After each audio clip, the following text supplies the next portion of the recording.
Friends, Dr. Murphy, I tend to hear the word of God in almost everything I read, but the truest word of God, in my opinion, comes from the New Testament. Christ on the cross. Father, forgive them, for they do not know what they're doing. Yeah, a lot of smart people running the world, but they're also full of fear, judgment of others, you name it. Let's go there. Trump and Edward R. Murrow.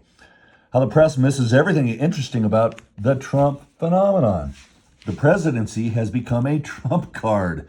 The tyranny of the executive power will come in its turn, Jefferson wrote in 1789. Oh, the history lessons here are wonderful. Agency overreach leaves patients untreated. Medicare coverage for new treatments takes years. Thanks, CMS. RFK Jr. conducts his vaccine purge. A small fiscal step for the GOP. New York's assisted suicide mistake.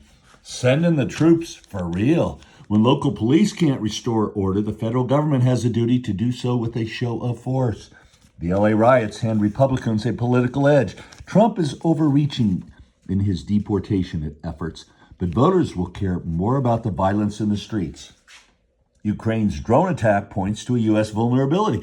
If Chinese sleeper agents target facilities inside America, officials had better be prepared. Now, let's read this letter to the editor. I mean, this is great words of wisdom. President Trump recently likened the Ukraine war to a brawl in a park. Sometimes you'd see two young children fighting like crazy, he said in the Oval Office, and you're better off letting them fight for a while and then pulling them apart. However inappropriate for a deadly battle, the analogy certainly applies to the Trump-Musk War of the Roses.